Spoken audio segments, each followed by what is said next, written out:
Уважаеми колеги и приятели, вече не се издържа и днес осъществяваме първия си риболов. Да, не се издържа. Ето. Сумар. Колкото бичка.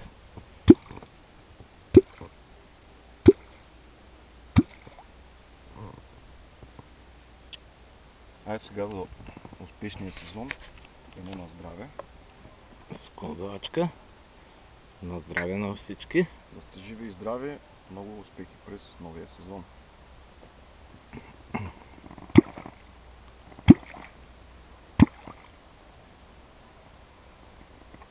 Днес Мезенци. ще пробваме някои нови такъми. Една пръчка на Янко, сонара. Ще се опитаме да заснемем клипче за Франко. Да ви покажем как действа сонара. Много съм доволен от пръчлието на Тубертини. Така се държи на клонк. С 200 грама тежест. Не с 150 сложих и риба, да. Ето, точно това търсих. Да. Разпръскай малко.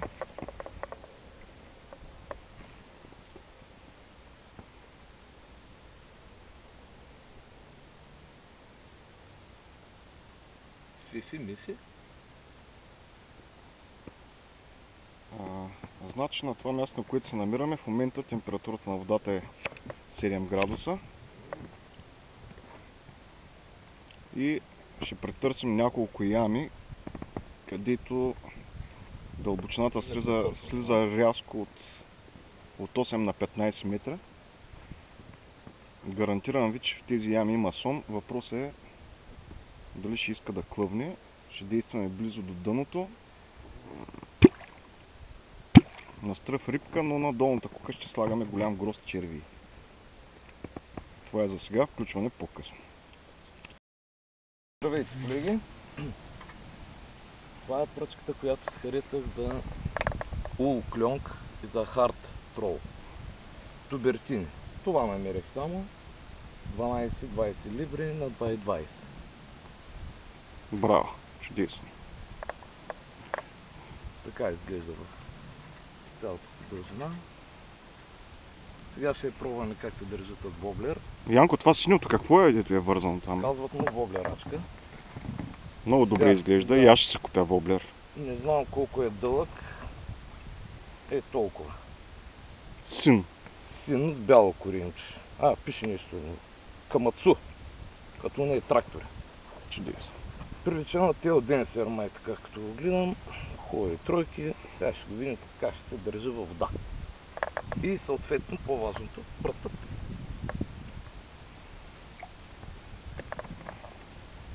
Пускаме електриката на втора електронна.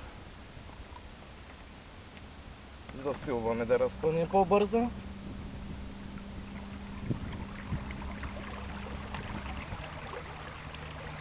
Няма да разпълвам много метри, защото голямо събиране после.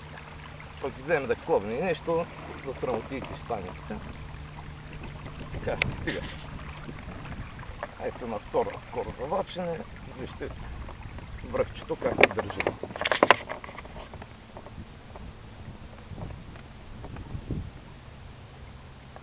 Според мен много добре работи с този размер воблер. Ще върши работа.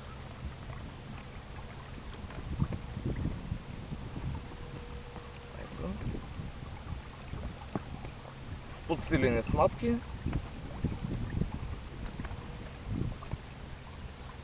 Според мен е даже идеално.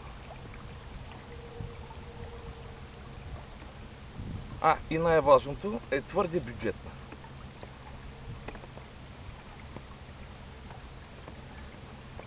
Така, работи. А след малко ще ви покажем как се държи на клонк. Приключваме за сега. Приключваме за сега, да. Айде. Фране, опитваме се да ти заснемем едно клипче с сонара. Проблема е, че водата е много мътна и не можем да работим на висока чувствителност. И в същото време и блести манка му. Янко, я повдигни.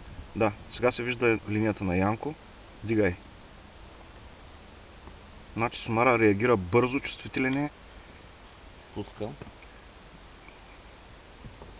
В момента сме на 200 кГц тесния лъч. Но просто във водата има много буклуци, мръсотия, мътна е и сме на 60% чувствителност. Иначе екрана се пълни целия с отметки.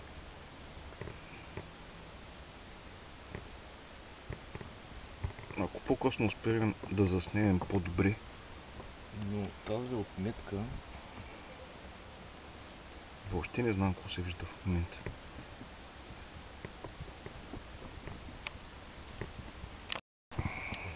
Фране, в момента се виждате двете линии. Въдите са на разстояние около 2 метра една от друга. Сондата е по средата. Работим на 200 кГц тесен лъч. Горната е моята. Да, Янко се вдига въдицата, на мене ще ми е трудно сега да си я вдигнеш. Появиха се ми хури.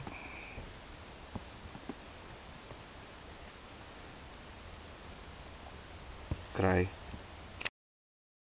Това не е риба, това е тесна въдица с макара около и вади на пън най-вероятно. Хайде, хайде, тренирай, тренирай. Ех, че хубаво. Ау! Я повдигни. Ще пусна надолу.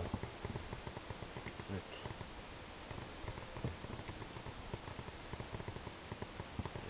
Видам нагоре.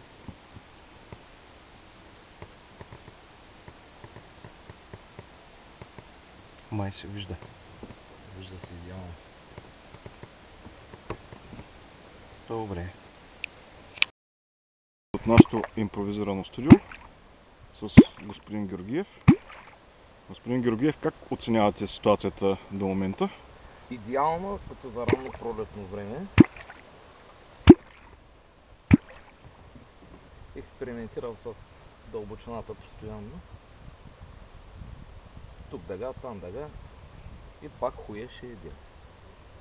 Така, моля да се придържаме към литературния български език. Да. Да. Добре, чурки шалата ми тогава. Здраве. На здраве.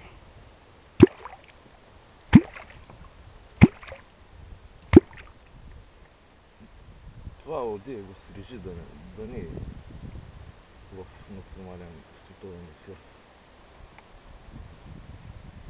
Много съм доволен от прата. Това е моя U-пленка.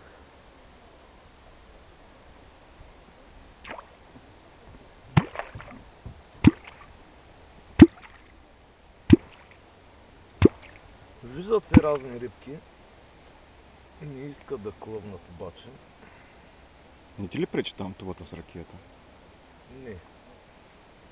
Само като го вкарам в лодката не може да сбъкна, ама тя е затворена.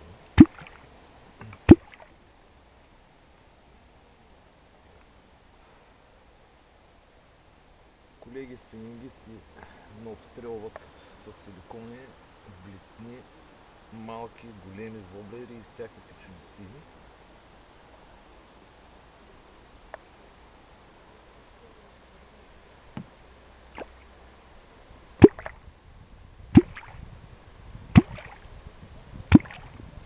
Обожавам този звук. Особено когато излиза от моята вълшебна ръка. Дай да ти целуна вълшебната ръка. А ти да целуниш на майстора дръжката.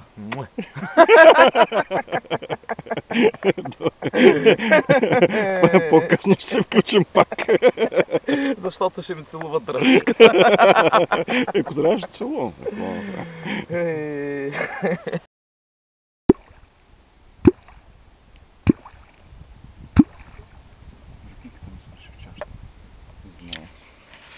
Верно, бе. Тя е моята. Аз ще го пуша шишенцето. Аз ако не мога да се пуша шишенцето, жален ще умра.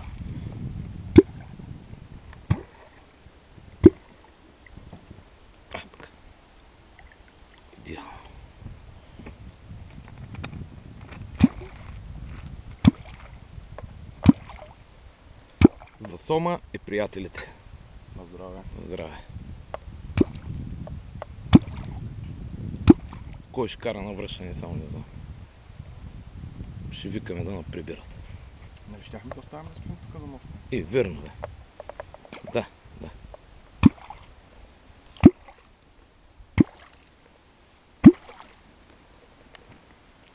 Усмивка. Снимаш?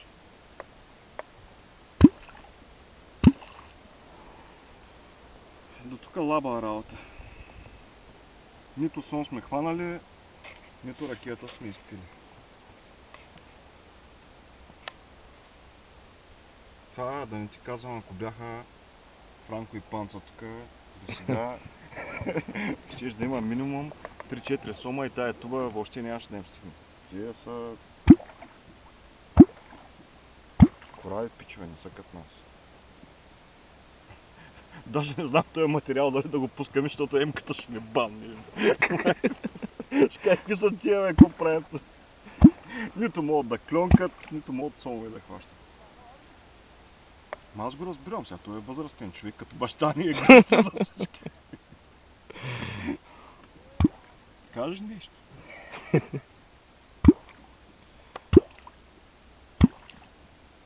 Снимате въдицата как не помръдва, а помръдна, защото се премести дебелия гъс.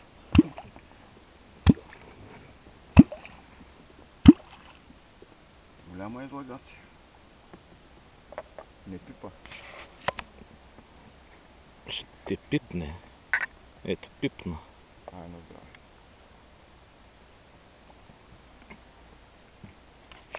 Няма още 4-5 литра, като гледам. Няма излизане тогава. Нали знаеш, че имам резерва в колата 2 литра винаги, бе.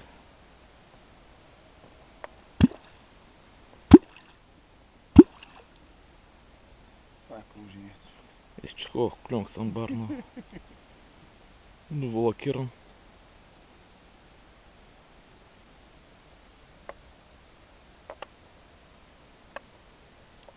Много си красив. Благодаря. Ви. Айде да оставим малко батерия за сона. Те си мислят, че не сме хванали, но нищо не знаят още.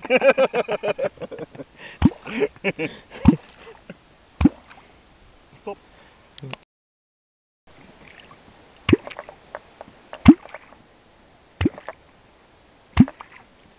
Янко, спомняш ли си темата не пипа? Ще плясва.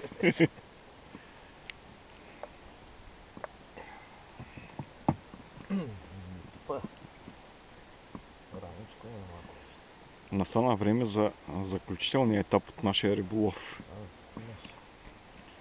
Каква е равносметката?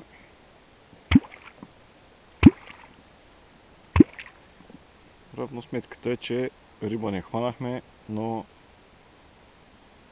Чакай, не сме свършили още на още ракия.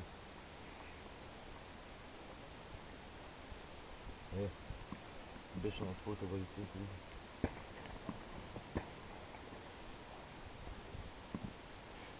Да, обаче понеже скоро ще мръкне, аз предлагам да кажем едно последно на здраве.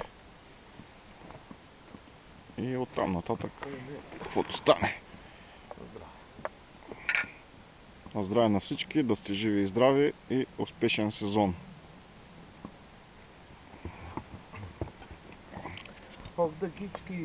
Удрям 3 пъти за кадем.